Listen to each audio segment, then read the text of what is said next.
57 उम्मीदवार मैदान के अंदर उतारे, सबसे ज़्यादा शेड्यूल कास्ट, मुस्लिम और ओबीसी के और सबसे ज़्यादा नौजवानों को हमने मौका दिया। नई शुरुआत की।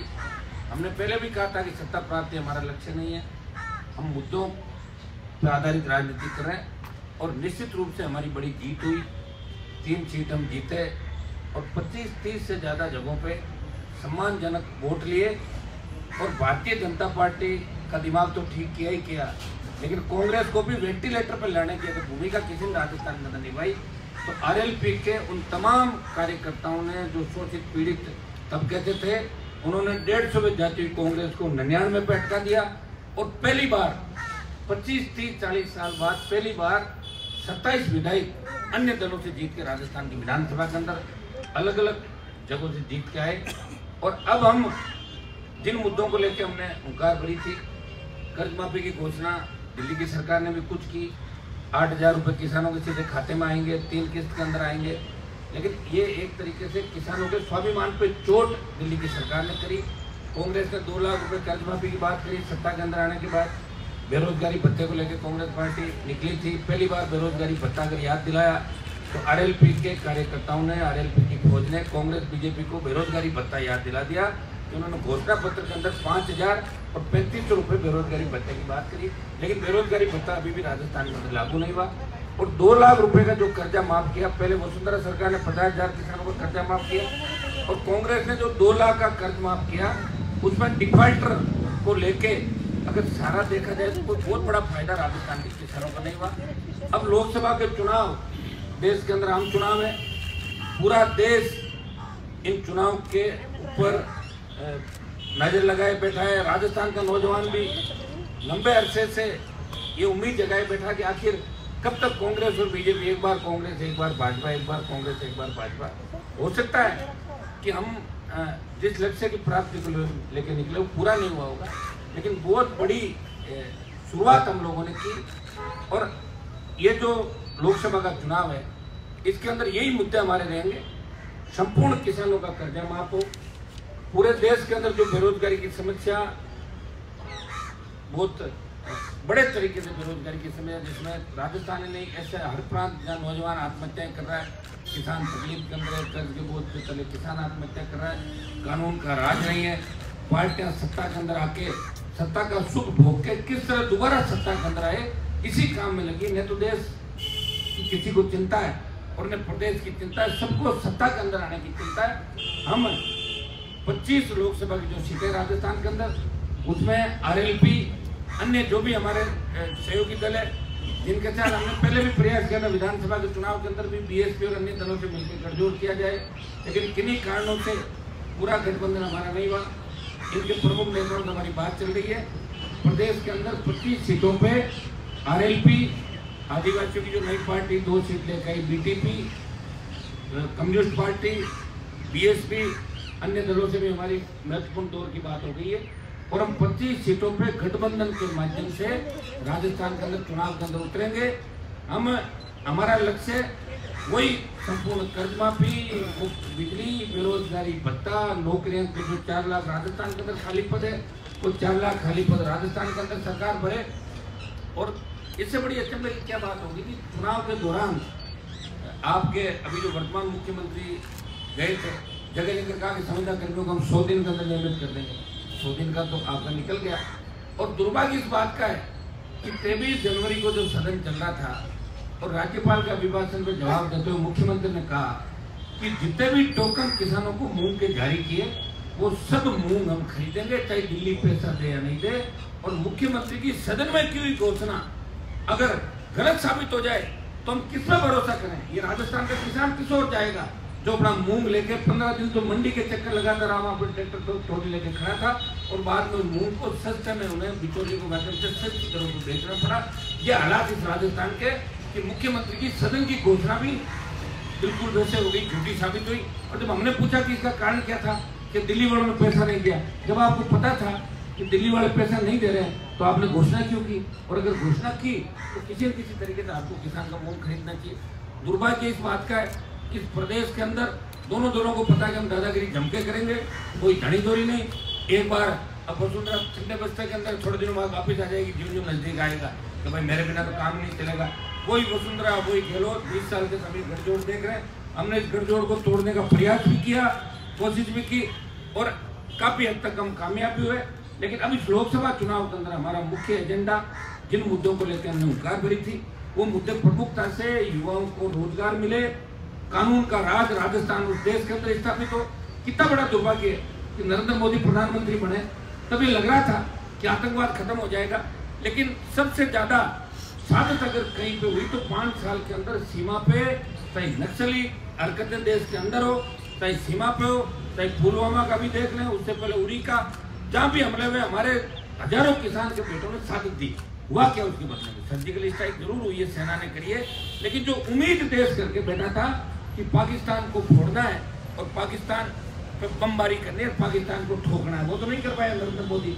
और कांग्रेस तो कभी कर ही नहीं पाएगी, वो तो 71 के अंदर एक बार हो गया होगा, लेकिन मुझे नहीं लगता कांग्रेस पार्टी को ऐसा कर पाएगी। आने वाली बहुत बड़ी समस्या है। हम चाहते हैं जवानों की शहादत, हम शहादत, हमारे किसान के बेटे हर दिन वहाँ घटनाएं घटित हो रही है, कितने व्यथित है, पूरा देश व्यथित है। वो चाहता है कुछ ऐसा कदम देश की सरकार उठाए जिससे पाकिस्तान और चीन की बोलती बंद हो जाए, लेकिन उसमें हम कामयाब नहीं रहे। कोशिश जरूर कर रहे हैं, लेकिन इतनी कामयाबी नहीं जिसको बड़ा चढ़ा हम करें कोई हमने ये कर दिया वो कर दिया, ऐसा कुछ भी नहीं हुआ। अभी भी आतंकवादियों के जो बोल है, आपका दाऊद इब्राहिम अभी भी नहीं आया, मसूद अजहर अभी भी नहीं आया, यहाँ से कितने लोग भागे, नेहरू मोदी कहाँ आया, वो आपका विजय माल्या नहीं आया। काले धन की बात थी, जीएसटी लागू कर दी, किसको फायदा हुआ, नोटबंदी से किसको फायदा हुआ, इसमें मैं नहीं जाना चाहता। लेकिन कुल मिला के आम आदमी देश का तकलीफ के अंदर है, प्रदेश तकलीफ के अंदर है, सरकार बनाने के लिए अब लालायित हो गए। अब सारी चीजें बोल के, न राम जी का मंदिर बना, न कोई काम, न धारा 370 खत्म हो कश्मीर के अंदर। अब राज कैसे बने, इस दिशा में भारतीय जनता पार्टी काम कर रही है और कांग्रेस भी कोशिश कर रही है किसी न किसी तरह बीजेपी को नीचा दिखा के हम सत्ता के अंदर आए। दोनों एक ही काम में लगे हुए, न तो देश को किसी की चिंता न प्रदेश को चिंता है। हम मजबूत तरीके से राजस्थान के अंदर लड़ेंगे। अभी हम दूसरे राज्यों के अंदर आरएलपी को चुनाव के अंदर नहीं लड़ा रहे, अभी राजस्थान के अंदर ही आरएलपी अन्य बीजेपी कांग्रेस के खिलाफ जितने भी दल है उनसे गठजोड़ करके हम लड़ेंगे। हमारा मुख्य फोकस बेरोजगारी, किसान के बेटों को रोजगार मिले, कानून का राज हो, किसान मजबूत हो। आर्थिक तंगाली के दौर से जो प्रदेश गुजर रहा है वो आर्थिक तंगी कमा के हालात ये हो गए कि रोड्स के जो काम चल रहे थे राजस्थान के अंदर, वो ठेकेदारों ने स्ट्राइक करके रोड के काम बंद कर दिए कि पैसा नहीं तो रोड कहाँ से बनाए। ये हालात धीरे धीरे हर विभाग के अंदर हो जाएगी। किसी को किसी की चिंता नहीं है। पार्टियों में धड़ेबंदी हो गई, एक पार्टी दूसरी पार्टी के विरोध लेकर अंदर खाने पता नहीं क्या चल रहा है। लेकिन हम आज मैं आपको इस बात का भी धन्यवाद दूंगा कि जब पहली प्रेस कॉन्फ्रेंस थी तब हमने जयपुर रैली का आह्वान किया, आप सब लोग यहाँ आए, आपका बहुत बड़ा सहयोग भी रहा और आपने हमारा मजबूती के साथ मीडिया ने बहुत बड़ा सहयोग किया। आगे में हम आपसे सहयोग की अपेक्षा रखते हैं। लड़ने वाले कम बचे हैं, उन्हें बचा के रखना है और ईमानदार लोगों का देश के अंदर टोटा पड़ गया, इसलिए आपको हमारे ऐसे भाइयों का भी ध्यान रखना जो ईमानदारी से युवाओं के लिए, किसानों के लिए, आपके लिए दम ठोक के, सत्ता को ठोकर मार के आपके लिए खड़े। मैं इतना ही विश्वास आपको दिलाता हूँ कि जो लोकसभा का चुनाव होगा इसके अंदर हम अन्य दलों के साथ मिलकर हमारी ताकत दिखाएंगे। कांग्रेस भारतीय जनता पार्टी को मुंह तोड़ जवाब देंगे और किसानों का झंडा लहराएंगे। ये प्रयास हम सब मिलके, आज हमारे तीनों विधायक भी यहाँ बैठे हैं, दाराम जी मेघवाल जो शुरुआत के बहुत बड़े नेता है, ये शिव से इन्होंने 51,000 से ज़्यादा वोट लिए थे। सत्ताराम जी देवासी खड़े हैं, बैठे हैं यहाँ पे, इन्होंने सिवाना से अच्छे वोट लिए।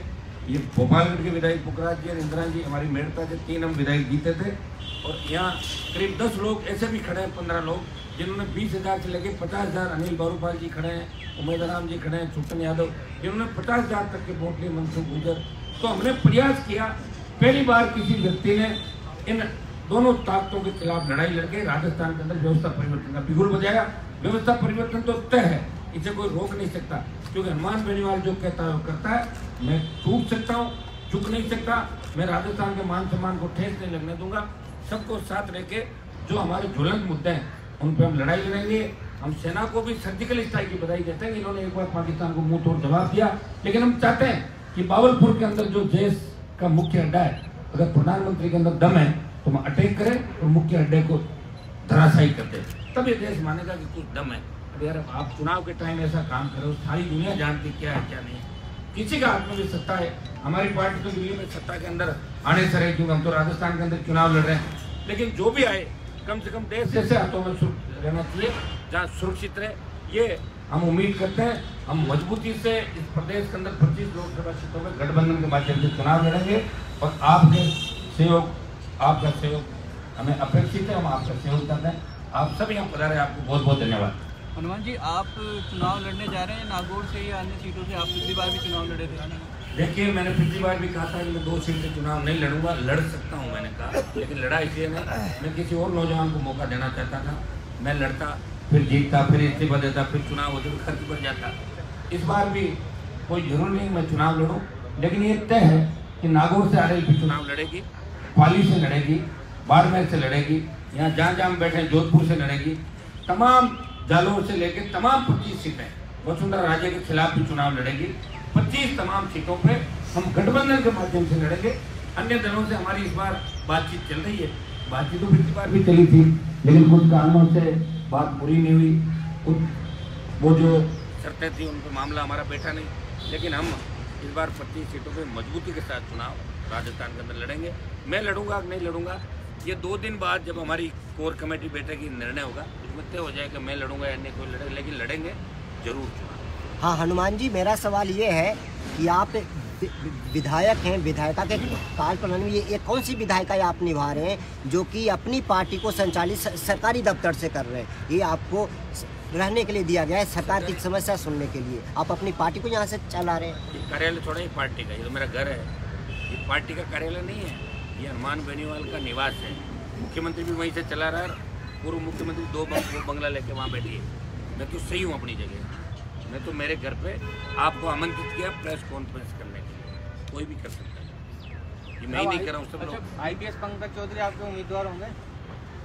मेरी कोई बात नहीं हुई उनसे अभी किसी तरीके की।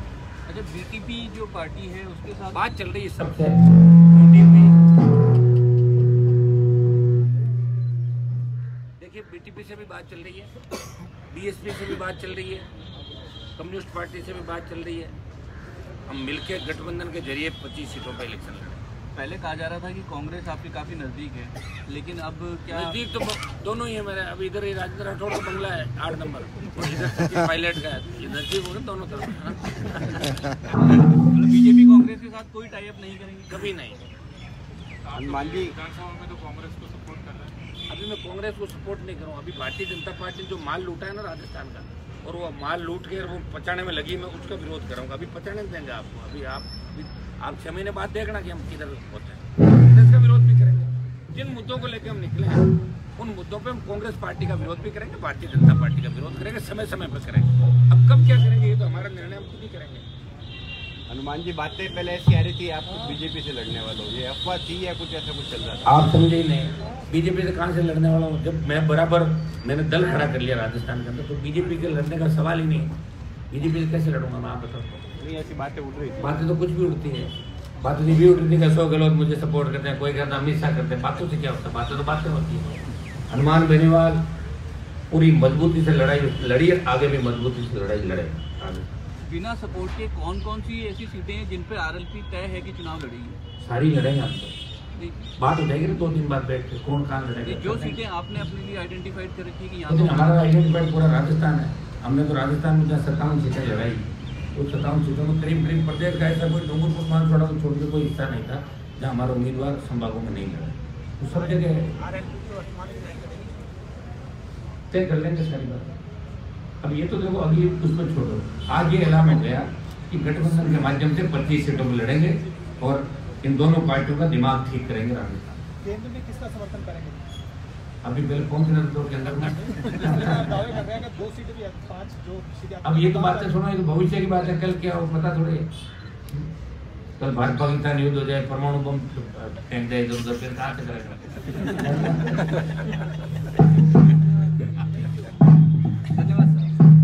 ठीक सर।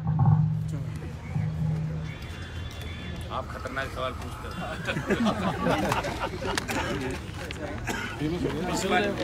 चलो हनुमान जी, आप बताई दिए तो एक सवाल और